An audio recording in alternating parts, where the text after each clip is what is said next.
a medical doctor in the hospital or the health center and you've been seriously thinking or even making your first steps towards your own private practice, what if your medical degree wasn't an obstacle or a trap, but actually the foundation to your first paid private services and offers? And before we go any further, I'm Dr. Simone. I'm a medical doctor and a health and wellness coach, and I help women physicians pivot into their own private or wellness practices, even if they're unsure where to start or if they can't risk losing income. So if that sounds anything like you and you want sound advice from a medical doctor who has done it, hit subscribe and welcome. So if you're a medical doctor in the public healthcare system and you're on call multiple times a week, you're dealing with the stress of the job, you never feel fully rested, you have to deal with the relationships with your colleagues and your seniors, you maybe have to turn down events with your family and friends because of work, this one is for you. So if you've been working under these systems for years and you don't see yourself living this way long term, I see you. Systems we work in normalize unhealthy work schedules and toxic work environments, and we uplift the ones who are still able to perform well, even under all the stress because so many people have done it before. But if you know you want something different, but you also want to use your years of medical training to your advantage, but also the thought of losing your predictable monthly income frightens you, let's talk.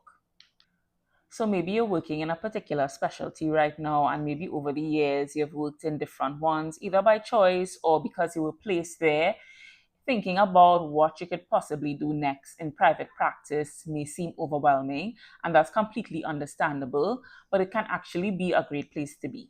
And the reason I'm saying this is because since you've started medical school, you've already been nurturing and developing skills in different areas.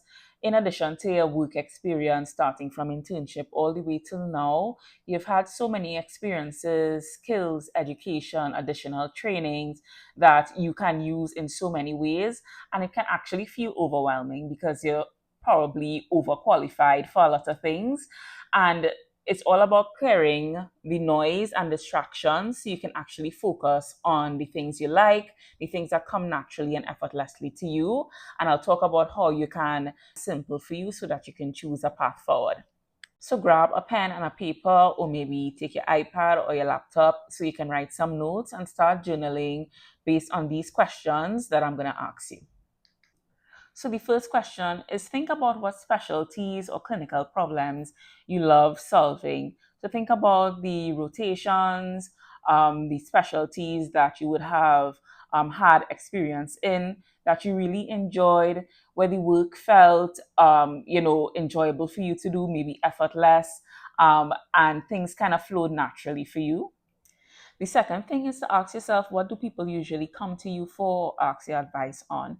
Some of the things that we take for granted that we do really amazingly or easily, not everyone can do it the same way. And so what do people come to you for because you can, do it really easily? So maybe you do pap smears really well, or maybe you're really great with catheters, or maybe you're really great at speaking to patients and calming them down and explaining things in a really simple way. So think about the things that people come to you for, ask your advice on, and that you are the go-to for this particular problem. So the third thing is to think about what your patients have actually thanked you for and what they ask you about. So one, it can help you with testimonials, knowing what things you're actually good at and good at producing results with. And I'm jumping the gun a little bit, but this also gives you market research in terms of what people will pay for and and where a need you can fill or a gap you can fill. And the fourth and final thing to ask yourself is what services or offers that you can confidently do now if people will pay you for it. So think about the things that you can set up right away. You feel confident that you have the skills, knowledge, education to do right now.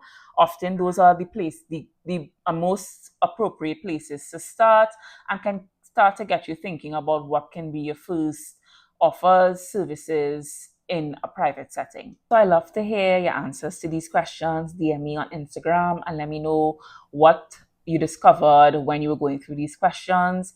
Was there a particular pattern that you noticed when you answered these? And also, were there any areas where you still felt uncertain or maybe stuck in some way? I'd love to hear from you.